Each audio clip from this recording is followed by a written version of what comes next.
We got the people coming in, coming in.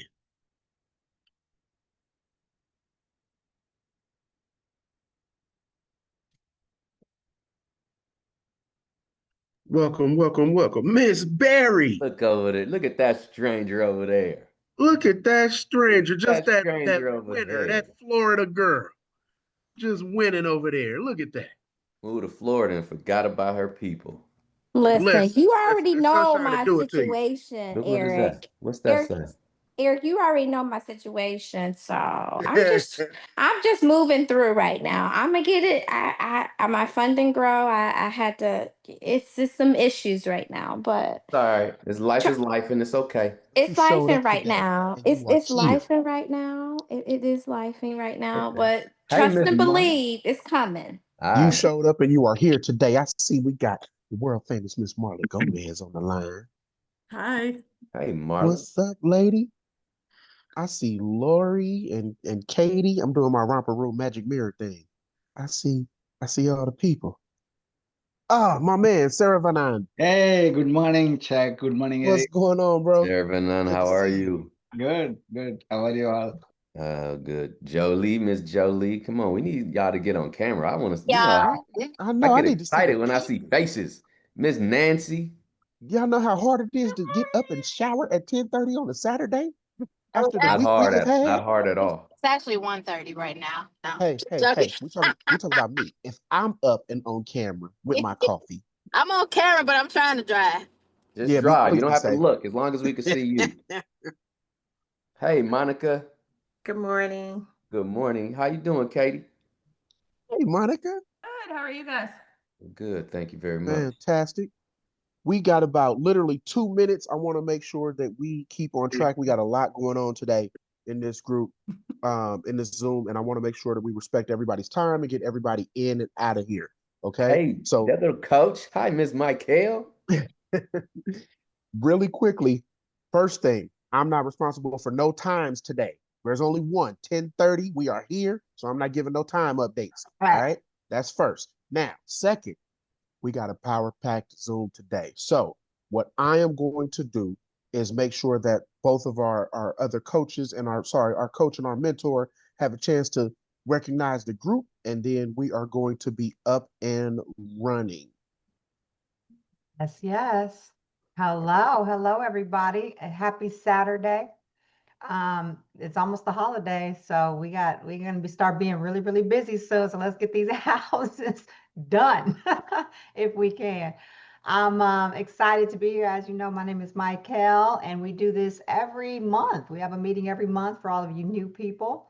And we're going to go into today our speaker, which is going to be talking about trust. And we're also going to do a Minty highlight, which I'm really excited about today. We're going to start doing that every quarter. So recognizing you guys for all of your great accomplishments. We're really, really excited about that. So I'm excited to be here and I can't wait to see what we have in store next. Hi, Miss Rebecca. Happy to have you Rebecca, here. Lori, Marla, Nancy, Denise. Tinu, Denise. I know Denise. I know Denise getting on camera. I knew she was getting on camera. Come on, Tinu. 100%. I know Tina was out handling business. She was on meet this morning with the rapid fire questions. She keep me on my toes. Good. Good. Before Love we jump into our guest speaker, I want to do something a bit different. Type in the chat for me because we got people that are at various stages. Type in the chat for me what stage you are at. Are you still in your course? Are you in contract? How many doors do you have? Are you rehabbing? Are you stabilizing? Type it in the chat for me. I want to see where everybody is in this beautiful journey in real estate investing.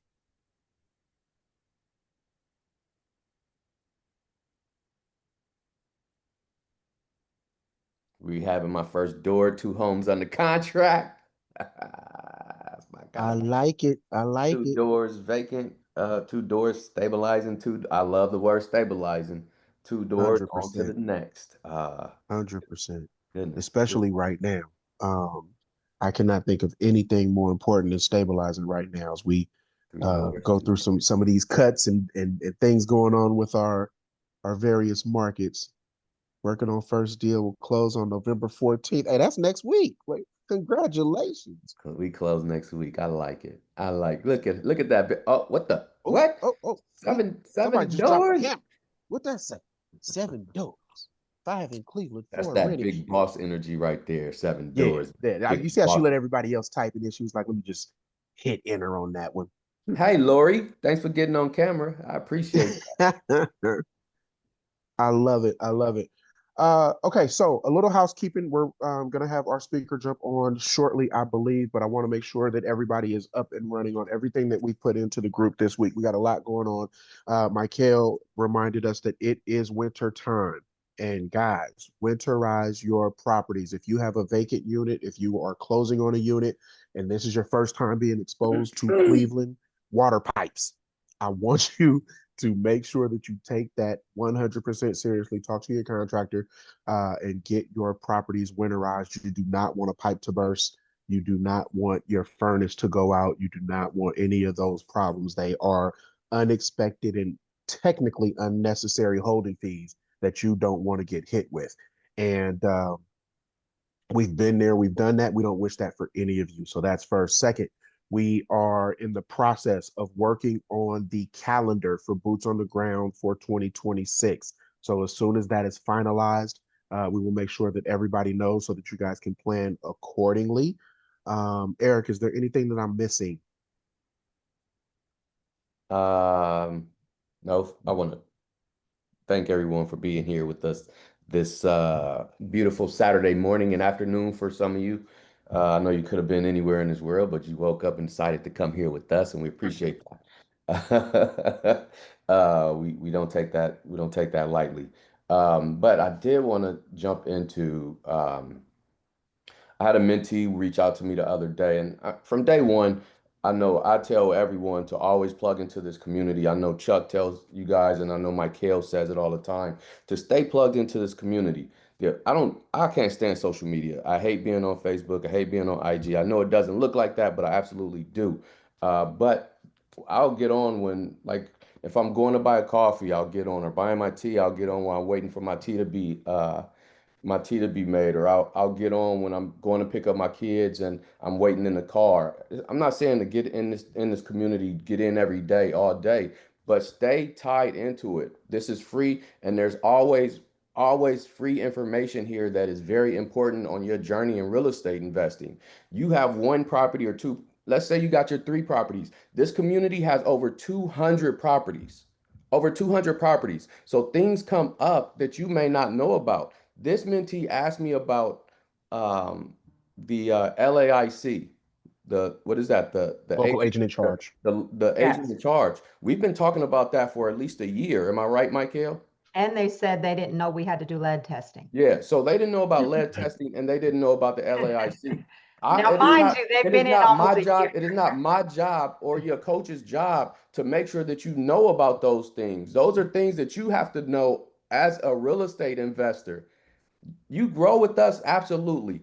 But it is not my responsibility to keep reaching out to you to make sure you know these things. That's why we do it in our community multiple times. We have whole YouTube videos about LAIC. We have whole YouTube videos about the lead testing. We had a speaker come out about lead testing. So this part is free, guys. I don't care where you're at in your journey. Show up, even if it's for 5 minutes. Scroll up and down our page, because not only do we drop information for you guys, your fellow investors drop information for you guys. I believe it was, I think Rebecca dropped in the page yesterday or a couple days ago about winterizing your properties, right? Was that you, Rebecca? Rebecca and Right. Michael, I yeah. did. Well, I Yeah, did. I Michael did a did it post too. about Michael did winterizing. it yesterday, but Rebecca did it like a few days ago. So also the investors are dropping information for you, not only your coaches. So just stay dialed in. This part is free. And if you are a real estate investor, you should always be educating yourself about real estate investing. And we're better to do it than the guys that you're investing with every day that you know. So Because I can see it now, like a month from now, pipes bursting, and them like, what? Why my pipes burst? Now I have to pay $12,000. Did you winterize? No. What is that? it's right Right, there. right. The We information see is it there. happen all the time. What is that? What? things that we've covered that it's just, so that's why we just say, please stay connected. Just stay Yeah. connected. It doesn't have to be every day. It doesn't have to be every week. It could be once every other week. Just get on, scroll down, see what's going on. Hop on occasional one of these Zoom calls occasionally. There's always new information. There's always new gems for you. Just I can't stress it enough. That's all I 100%. got. Ladies and gentlemen, I mean, I don't know how much easier we can make it. You got a team already plugged in. You have people that are showing you how to do this, and you're watching the wins come in real time. And for me, just to echo what your other coaches are saying, this is your business, right? And you need to stay on top of it. And don't treat the Facebook group as a last resort. Treat it as your first stop, because 9 times out of 10, over 2 years of doing this, your answer has been, I mean, your question has been answered, right? Previously. Now, all deals are different and all homes have different specific hurdles, and all deals have different nooks and crannies. But 9 times out of 10, the surface level of your question has been asked and answered. So we want you to, just like we teach you how to analyze markets and teach you how to analyze properties, we want to teach you how to problem solve. Your first stop is the resource that we give you that you are plugged into. So we're going to pivot a little bit. We want to make sure that we stay again on time. I know everybody is in the middle of their Saturdays, and it is, well, at least in the Bay Area, the sun is out. So we are excited. We want to get out there and enjoy some sun. So I am going to hand it over to the world famous Miss Michael Williams, and she's got an absolute treat for you guys. So Michael, take it away. Hello, everybody. I love this idea that we just recently had. We love the fact that you guys are doing so well every Friday. Obviously, on Fridays, we're always trying to recognize, hey, it's Fabulous Friday. Let's talk about what people are doing. And even when we go to the houses, we see the excitement on you guys' faces when you're able to show your property to everyone. And it's like, listen, this is Nicole's house. This is Lori's house. This is, Marla's house. It's so nice to be able to share your wins. And I think that's one reason why this is so special, because we individually try to acknowledge you guys as much as possible. Whereas in a big group, you could get lost in the crowd. So for us, it's very important for you guys to be seen and be recognized whenever you're doing something wonderful. So number one, if you are doing something great, please don't let us know after the fact, or if you put an offer in, we don't know about it, or you closed and we're finding out the next day. It's really special to us when we have walked through things with you and we're seeing your wins. So keep us updated whenever you have something new going on, so that we can acknowledge you, so that we can brag about you, so that we can put you on the page and talk to others about your wins. Because believe me, your wins inspire others to keep pushing. And so that's what this is about. So we've decided that we're going to do this mentee spotlight. We're going to spotlight and highlight at least once a quarter mentees who are just killing it right now, because we feel like that's a great way to get others inspired and pumped up. Especially, there's a lot of people on who have not got a property yet. And so some of the things you say on this when we're featuring these mentees, and these are people who were once where you were. So it could inspire someone to keep pushing if they're having a hard time or a difficult time right now, or they're just closing on their first property, or they just got something under contract and they're still new out of the course, like Sarah Van.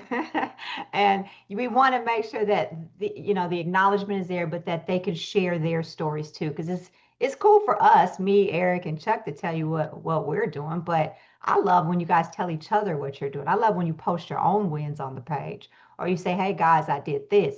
We don't see that much often, and we would love it. Even if you do a closing and just announce it yourself too, that'd be awesome. Even though we love doing it for you too, but we like you guys to tell each other about the great things. It's easy to sit there and say and talk to each other when things aren't going well, and to say, hey girl, this is what I'm going through. But let's talk about the wins. Let's talk about the great things that we're experiencing, because where were we 6 months ago? Where were we a year ago before we got in this course? So now the problems that we're having are the prayers that we prayed a year ago. We prayed for these problems, right? We were like, I want to be an investor. And with that comes some stuff. Just like saying, I want to be a parent. I didn't expect, I did not expect My son Pookie. I didn't expect 4 broke best friends for the rest of my life.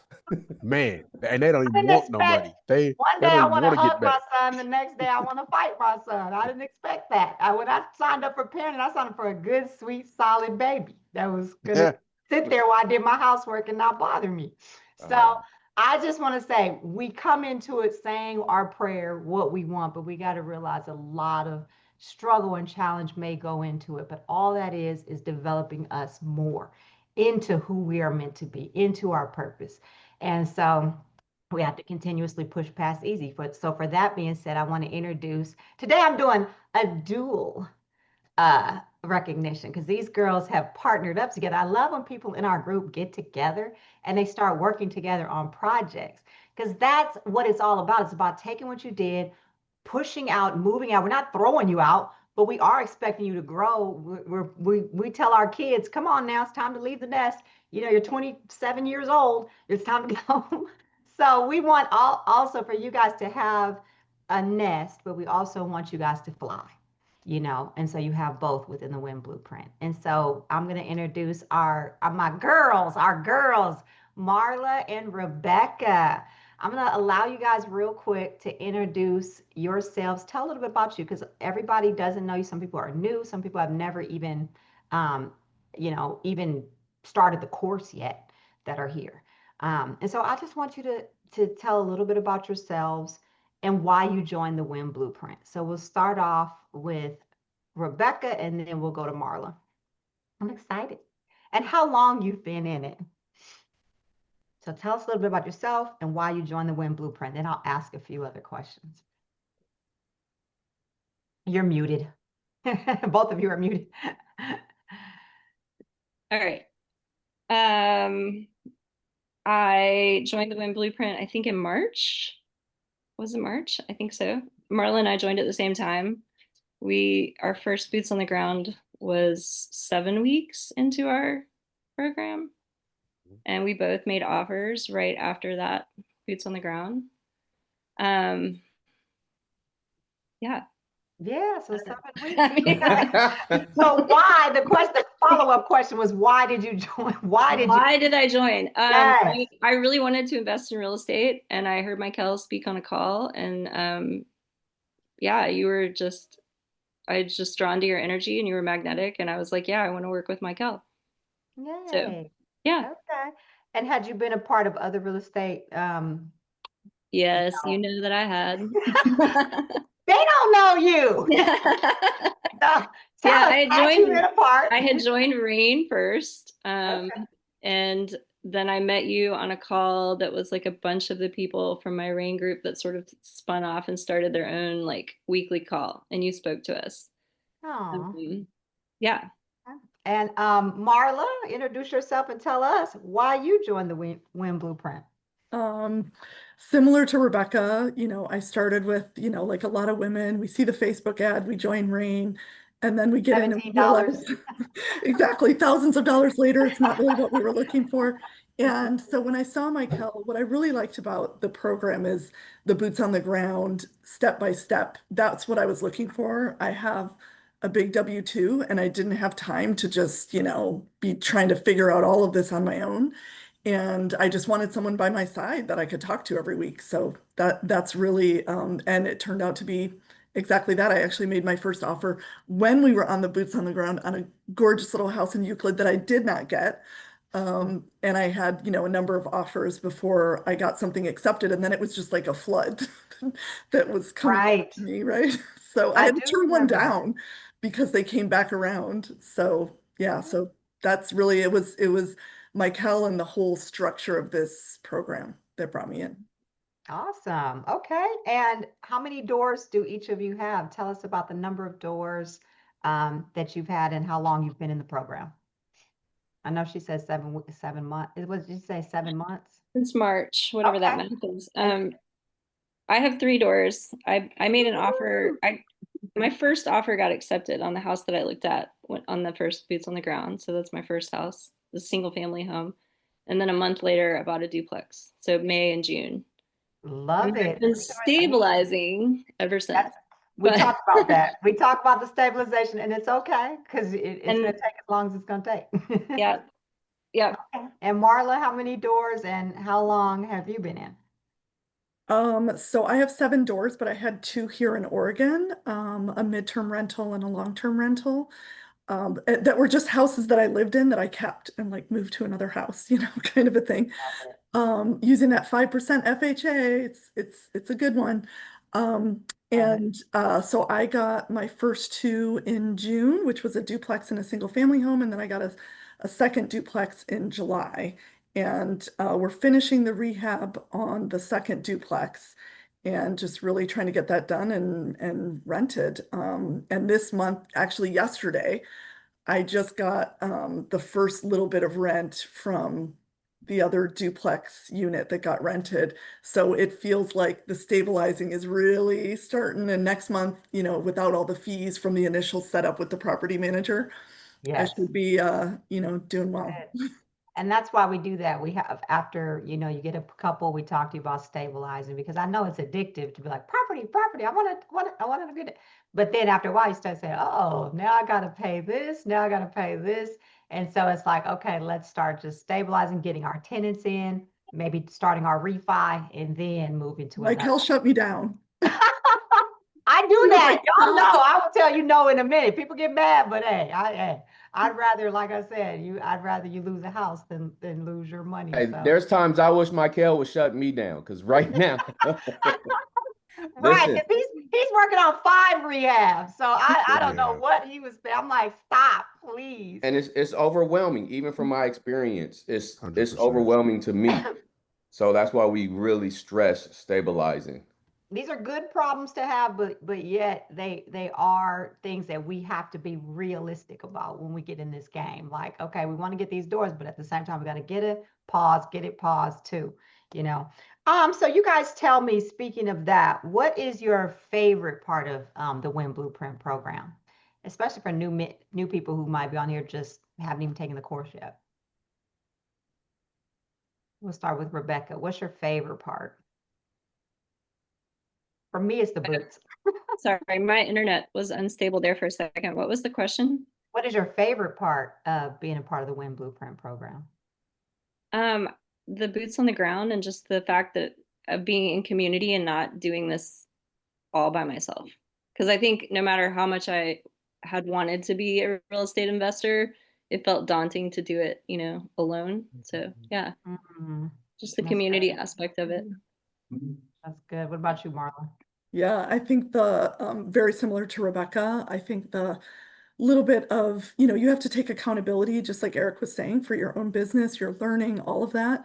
But having, you know, Michael and, you know, Alexis, my realtor, you know, they're just so supportive and still there, even though like we're not doing weeklies or whatever. I can send Michael a little note, you know, and just tell her something. And so that's great. And just the community of all of us sharing with each other, you know, how's it going with your rentals, like what issues, lending, you know, just so much information if you really talk to people and absorb. I've had calls with people within the group separately, you know, to just talk about things and, you know, text messaging about like, okay, what are you using for your DSCR? Who gave you the best rate? I mean, even sharing like the term sheets, like I shared the term sheet with several people of what I actually got, you know, from different purchases. So that kind of detail, you just can't get that from a lot of places. I do love that sense of community. Yeah. And so challenges. We're gonna get ready to wrap it up shortly, but I always say, I talk about the good, bad, and the ugly on my page. But any challenges that you've experienced that you would, because we want the new mentees and the new people in the group to understand that there are some particular challenges, but what are a challenge that you have faced that you've been able to overcome, and a lesson maybe you've learned?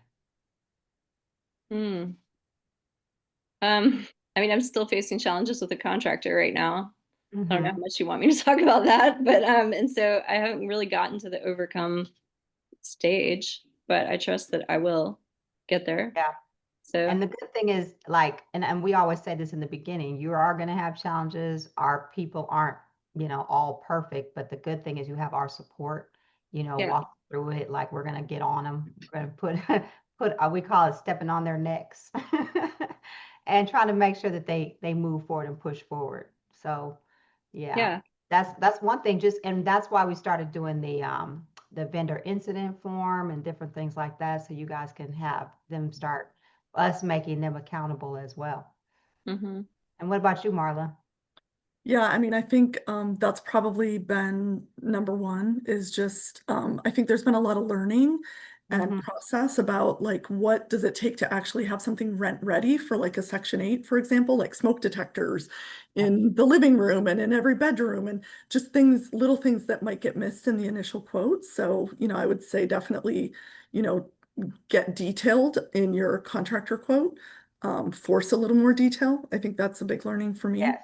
And then the second piece, I think, for me is just, while working full time and, all the like standard operating procedures of owning a business. I mean, I think, you kind of get into it like, I'm just going to buy a house, right? And then you realize like, no, I have LLCs and taxes and like, what's my process for acquiring properties? Like how, so you guys give us a lot, but at the end of the day, we have to figure out for ourselves and our business, what is that process going to look like to make our lives more efficient and easier? And I think that a lot of us, like my first year, I was just running.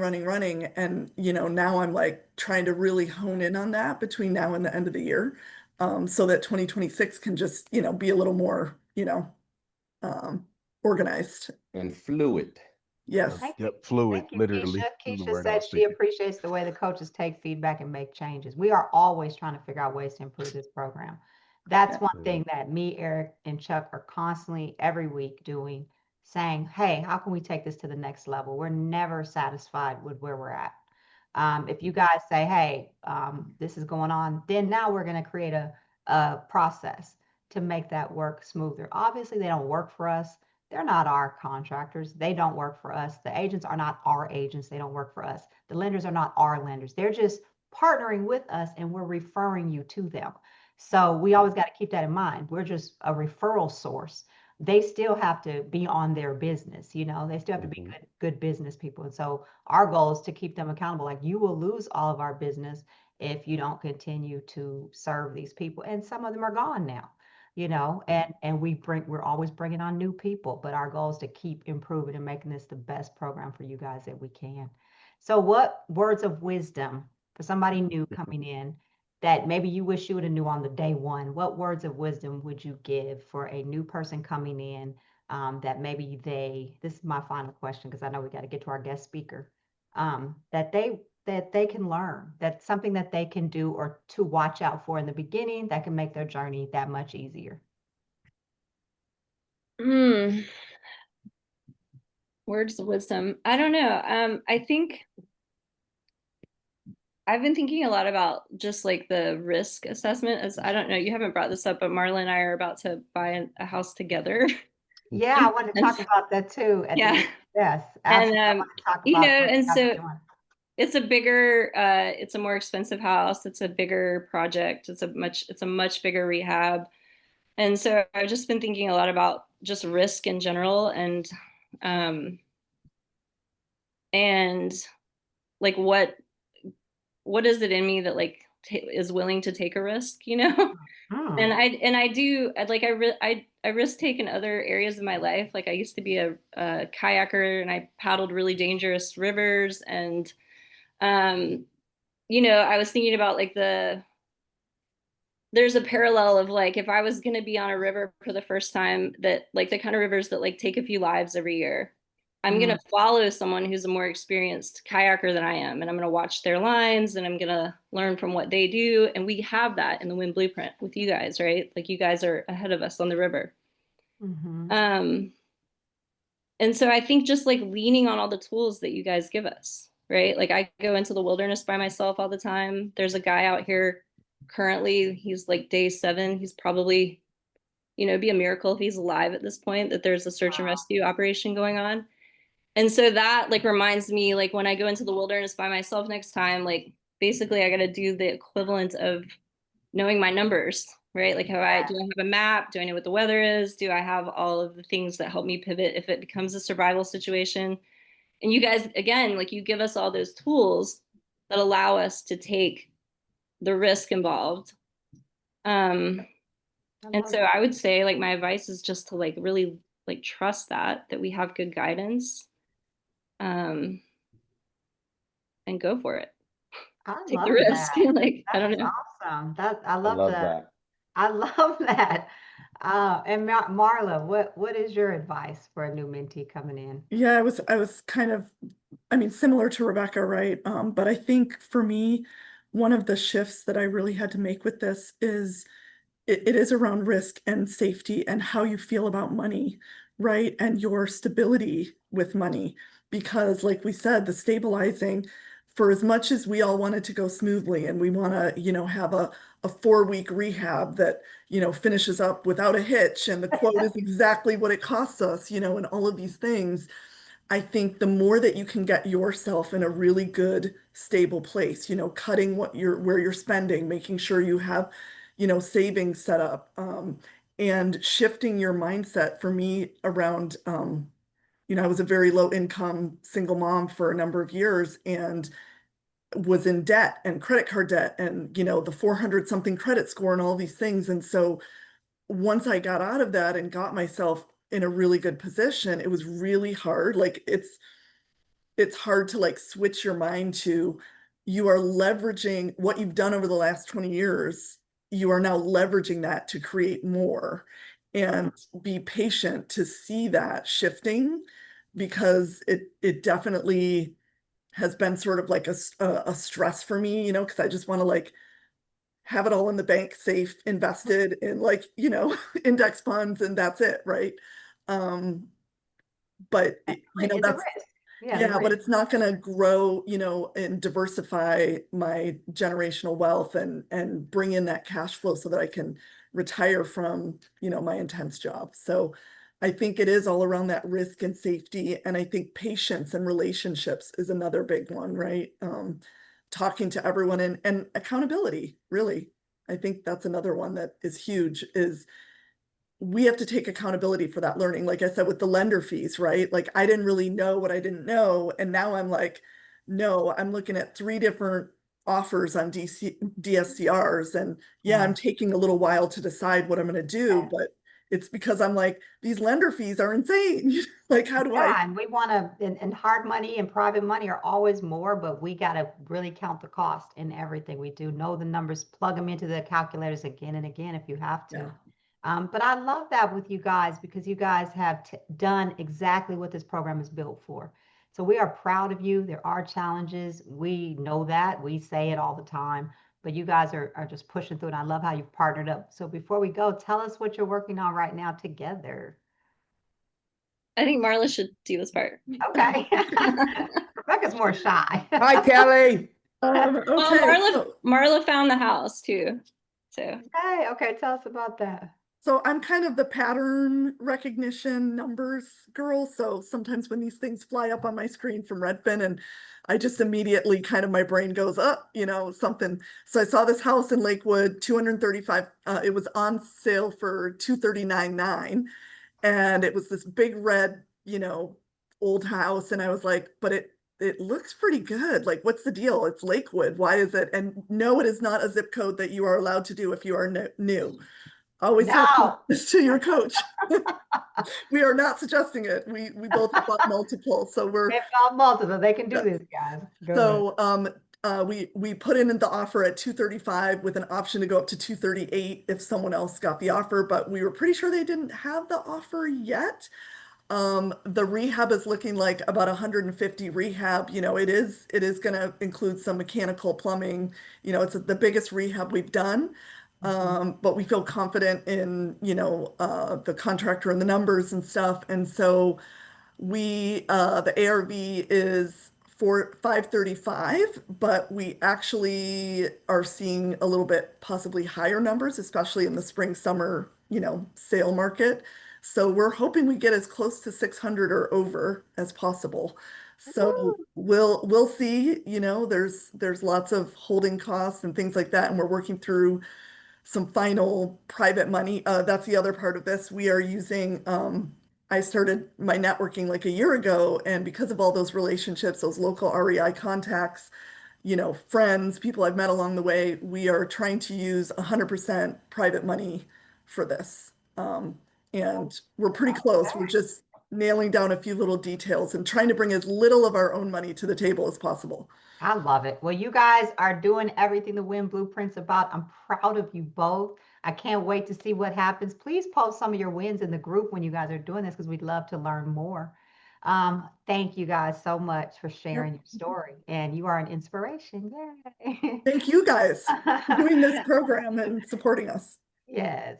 Okay. Well, we're going to get our guest speaker going because I know he's on there waiting. And I'm so excited about this guy. I met his wife a little while ago, probably a year ago, and just talked to her and talked about my own personal things. But I loved the idea of bringing them to the group. So, Chuck, I'll let you take it away.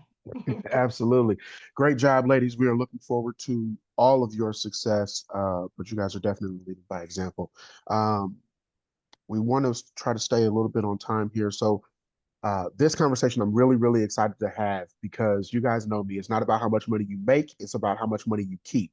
And Yes. we talk all the time about asset protection and all of those different buzzwords that you guys will hear as we run on this wealth journey. So the gentleman that I'm getting ready to bring on has been doing this for over 30 years, right? We talk about trust and estate planning. Somebody I've done the research for. I had to look into him because we're bringing him to the group. And I know Michael vetted him, but I said, hey, if I'm going to interview him, I need to know too.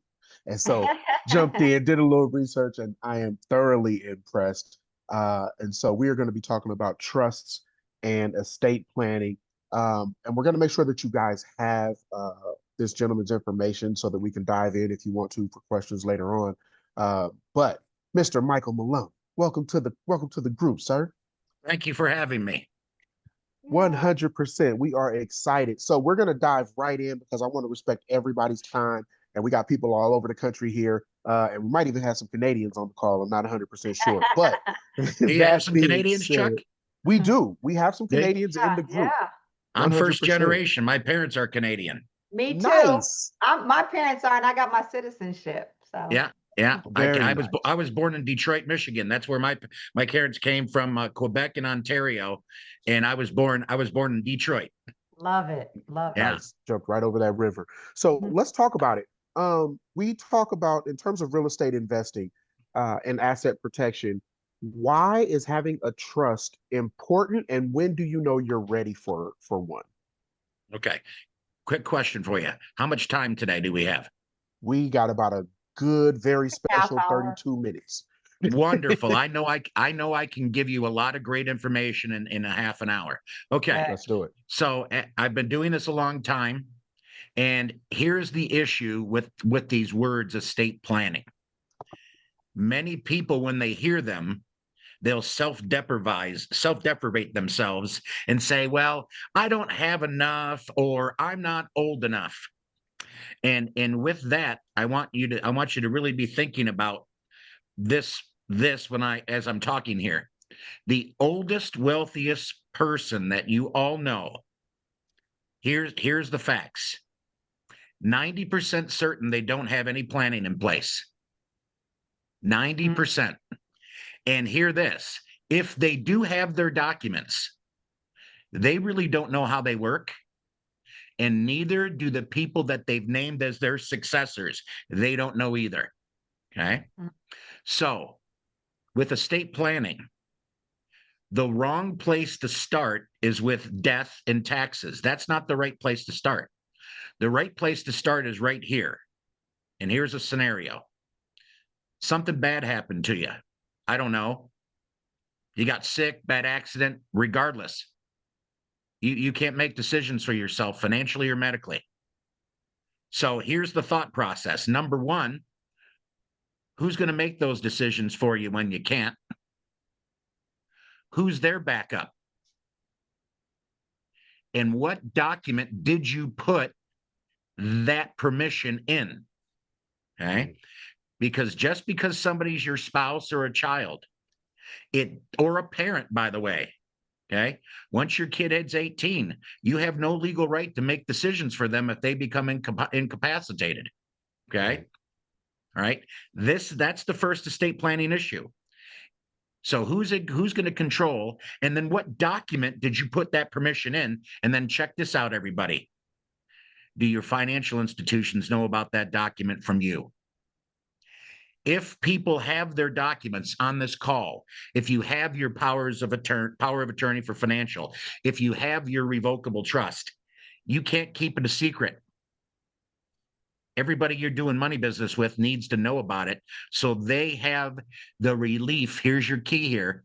These estate planning documents we're going to review, they're liability relieving documents to financial institutions, medical professionals, and care facility personnel to listen to somebody else about you.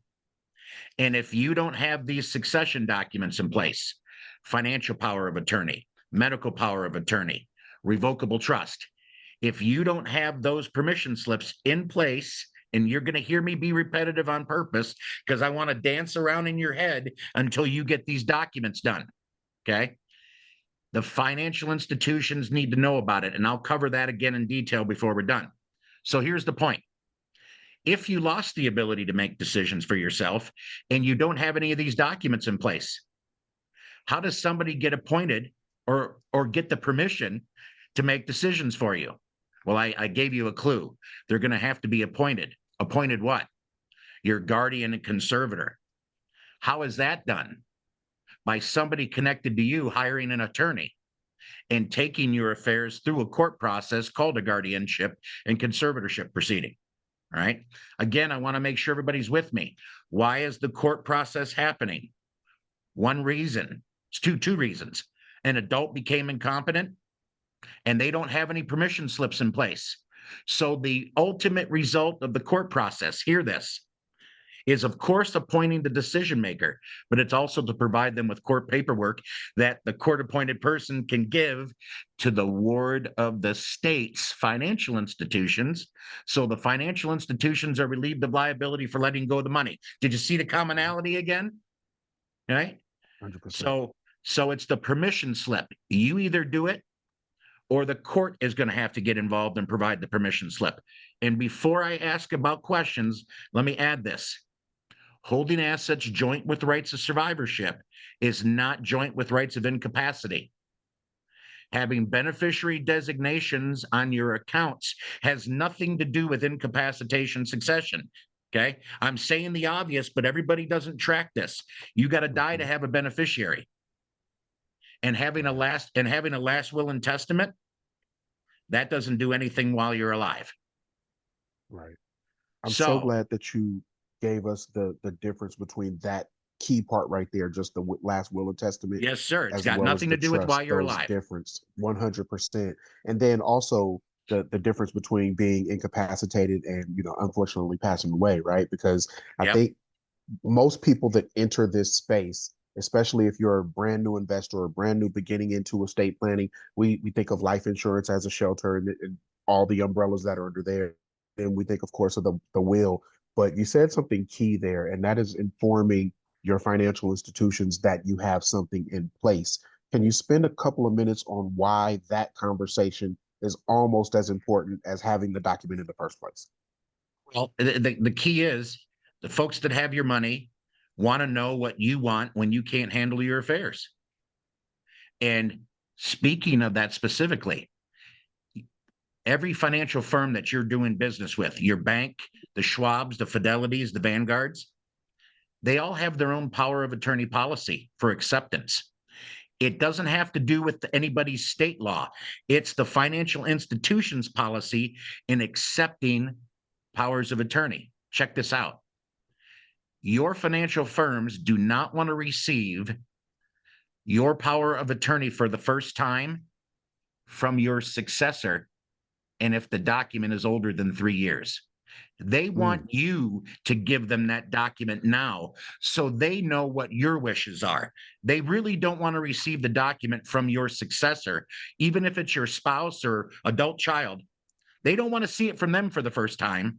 And hear this.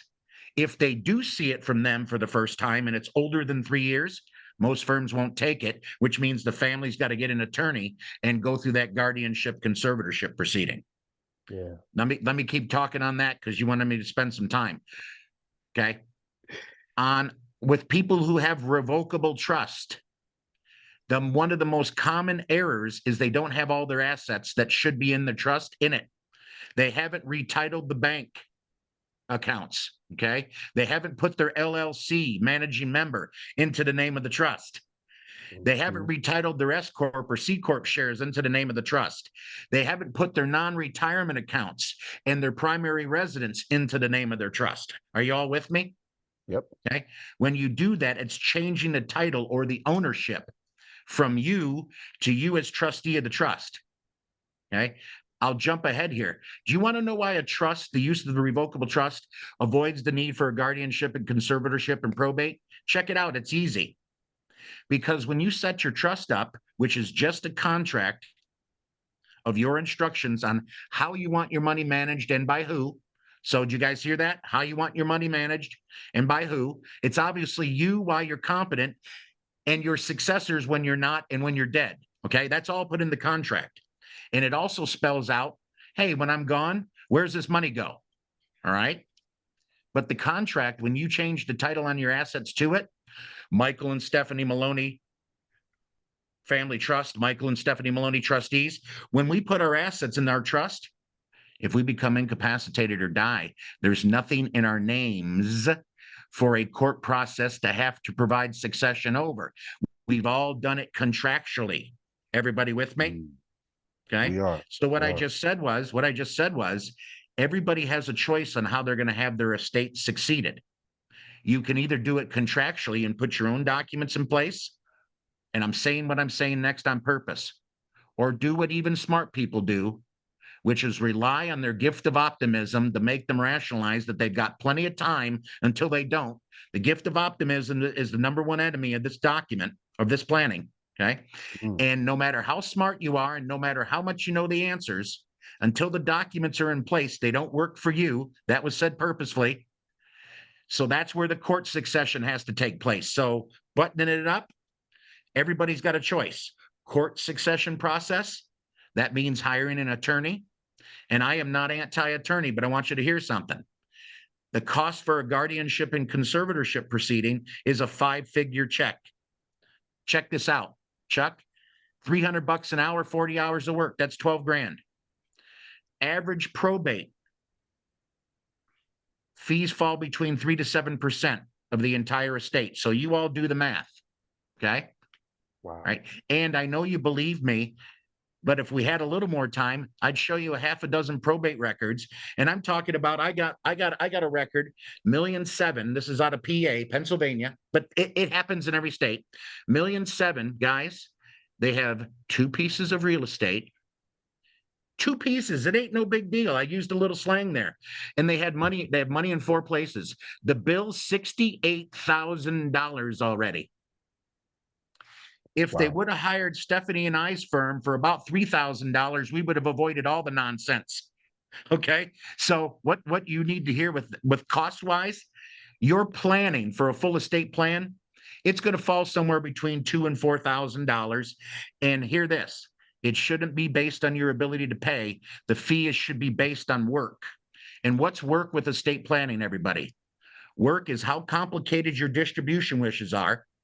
For example, Chuck, most people, when they're gone, husband and wife are gone and they have 3 kids, most people say, when the last one of us is gone, our child or children stepping in as the successor, they're going to pay our bills and taxes, and then they're going to divide the money up 3 ways and the trust is over. Correct. That's simple, but everybody's not simple.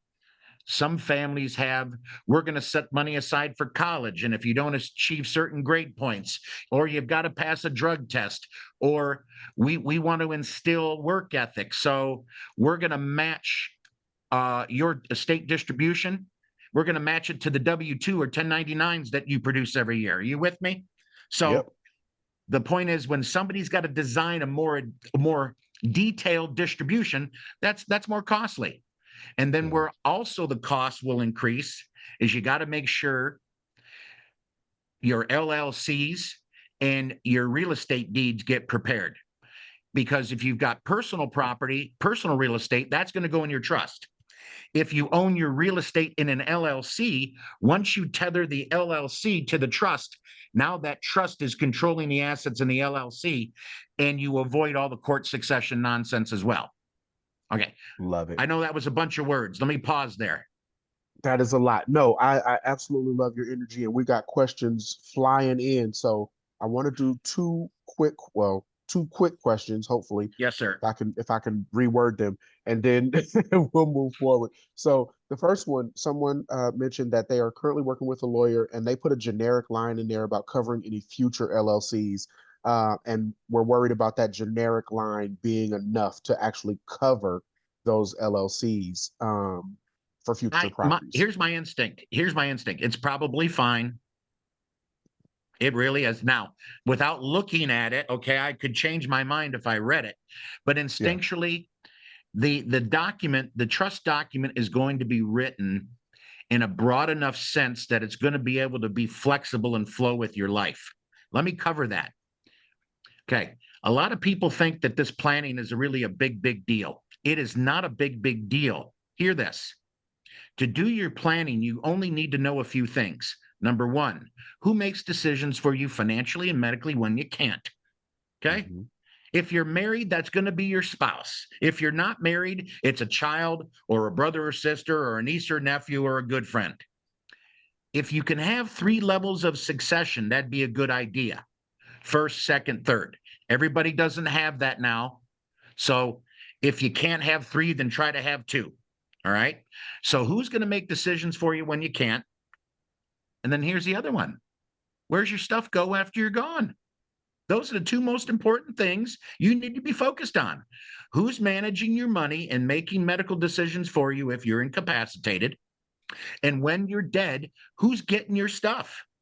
And I say that purposefully just like that because, ladies and gentlemen, I think you all pretty much know that right now. Yeah. Okay. Yeah. So there's not a bunch of things to get ready. Hear this. Once your documents are notarized and witnessed, that's when more of your work is going to happen because you got to put your accounts into the name of the trust. So that means going to the bank, dealing with Schwab online, changing the title and everything to the name of the trust. So the more work is going to happen after the documents are prepared. Okay. That makes sense. That help you? That definitely makes sense. Second question we got, what's the biggest piece to avoid probate? Is it just that the revocable trust exists, or do you have any probate if the trust is not done well? Well, the issue with probate is the ownership of the asset when you're dead. Okay. When you get an estate plan, it includes multiple documents, a trust, powers of attorney for healthcare, financial, and it includes a will. But hear this. In the industry, it's called a pour over will. And all that means is the beneficiary of your will is your trust. Okay. So, Chuck, how probate happens when somebody dies and they have a trust is because they didn't put all their assets in the name of the trust. It's as simple, Chuck, it's as simple as that.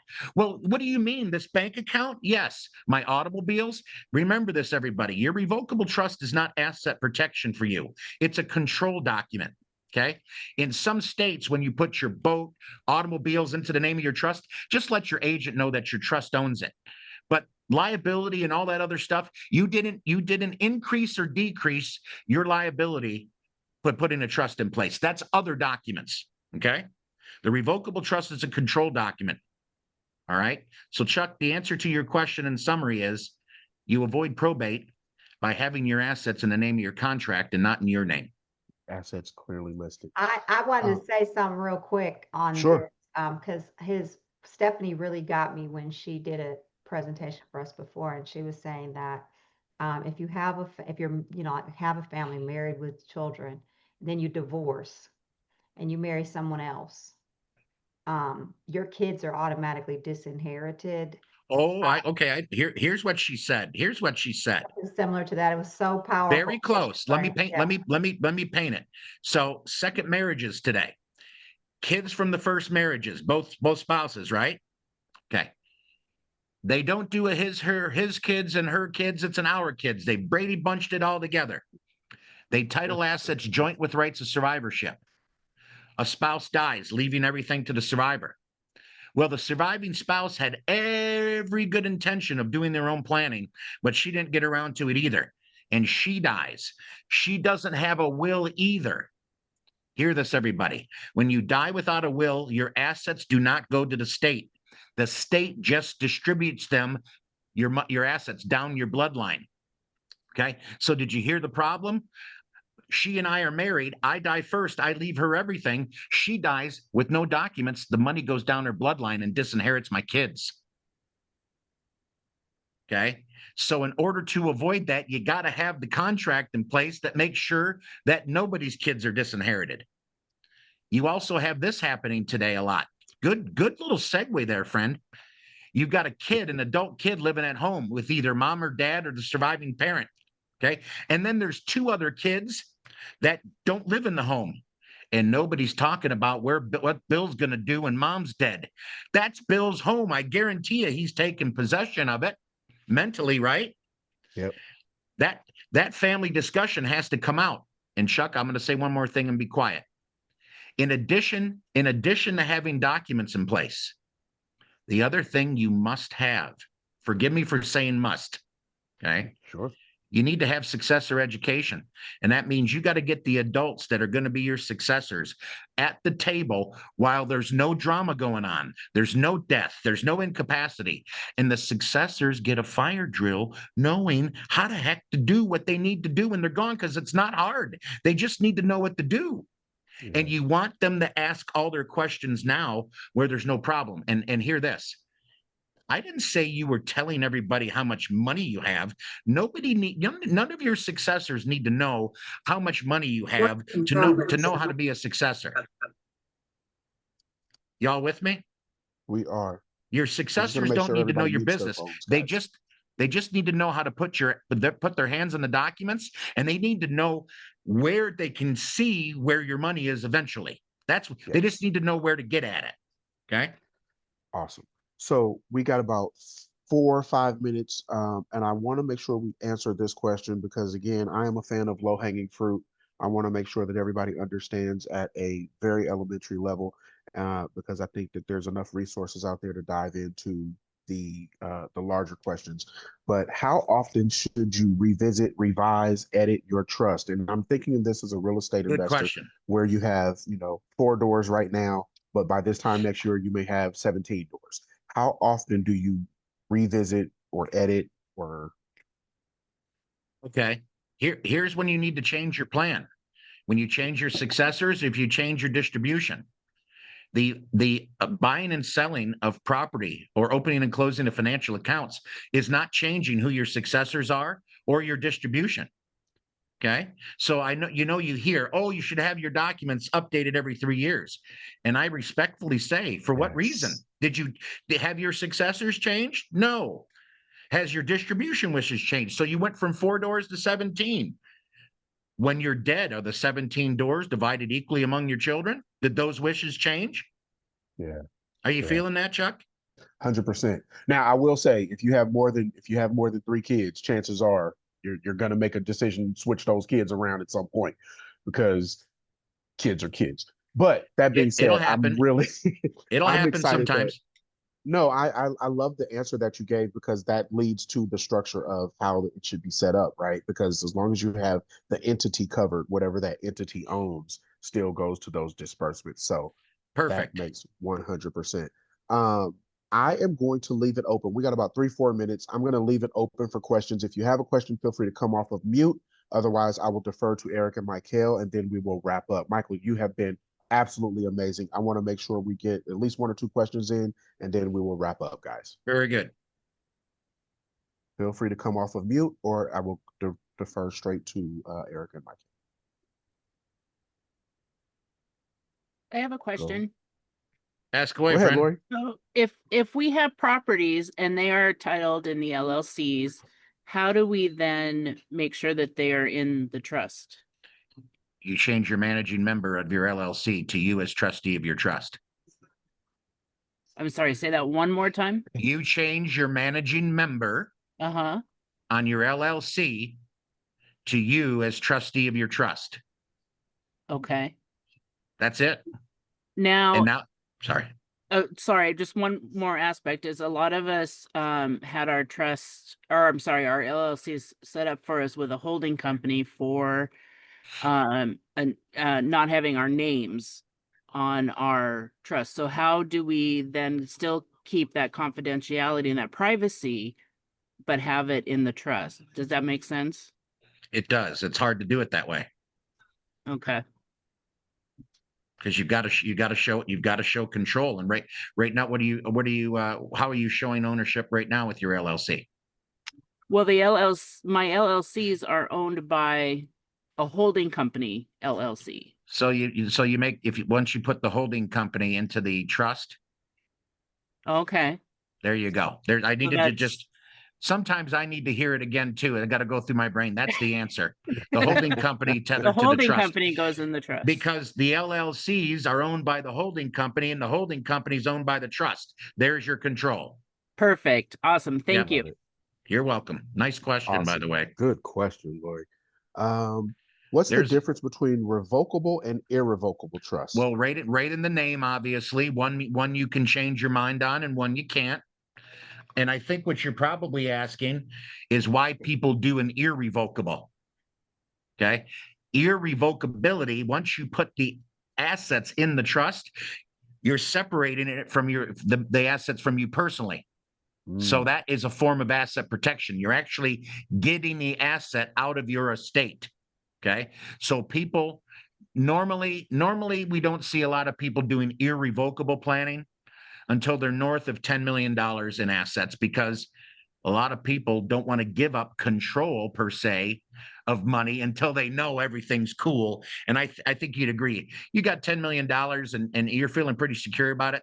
You're not running out of money. You're only growing 100%. from there. So I love it. So let me button it. The irrevocable trust is for asset protection or sometimes some estate tax savings as well. Awesome. I had something I wanted to say and it slipped right through my head. No worries. Listen, let everybody know where they can find you. And of course, we'll put the information in the group. We do want to be respectful of time. And I know one of our coaches has a hard stop. So I want to make sure that you put your information in. And then, ladies and gentlemen, there's my cell phone right there, everybody. Perfect. All you gotta say is I heard you on the Zoom talk. And if you wanna have a phone call or if you want to set up a Zoom, I'll take time. We'll go if you don't have all your answers now, if we spend another max hour together, you will have 100% clarity on the documents that you need to handle your affairs. 100%. Love it. Okay. Love it. Thank you very much for your time, Mike. You're welcome, guys. Thanks. Hey, this was real good. I loved all the words, all the real estate talk. It was really great, guys. Excellent organization. I got a beautiful vibe. Thanks for having me on early to hear it. Michael, thank you. Thank you for stopping by and spending Saturday morning with you. Hey, we have to get you your own session. So this is not the end of this one. We're going to come back with a part 2, and that one will be a session with just Mr. Maloney himself. We appreciate you. Hey, Win Blueprint, I appreciate you guys spending your Saturday morning with us and Saturday afternoon. Thank you we will see you guys on the next one. I know everybody needs to get out of here and go do their thing. Chuck, Michael, you guys can get us out of here. 100%. You know, we will see you either at the top or from the top. There are there are questions that are coming into the chat. We'll try to make sure that we get those answered. But again, Michael left his information. So feel free to text him, let him know that you are with the Win Blueprint, and that will be an additional resource that we will make sure that you have. Michael, anything you want to say before we wrap up? Yeah, I was just saying this is why it's so important to stay connected, because there's so many people in this group who didn't get to see this, didn't get to hear this. I mean, what if our recording didn't work and we can't send it out? That's happened before. We want to make sure that you guys plug into this, because this is part of what you're paying for as being in this group, is to get all this valuable, good information from these people too. This could be the difference. But I mean, my mother, she passed away, and I'm an only child, and I've spent probably $20,000 in probate. And I'm an only child. There should be no question, right? No, it's tied up in probate with a guy in prison fighting for her rights, you know? So just know that do these things for your kids. It would be it would have been so helpful to me to have this done for me. Yeah, that first week we always talk about your why, and we talk about redeveloping that why. And as we said on the last Boots on the Ground, opportunities do not last forever. And guys, the reason that we had this trust and estate planning on is because we don't have forever to get it right. So with that said, I'm going to release everybody. Feel free to go enjoy your Saturday. We will see you at the top or from the top. And remember, nobody does this by themselves. We're a family here. We're going to win together. Have a good one, everyone. See ya. Bye, guys. Thank you. You're welcome. Bye.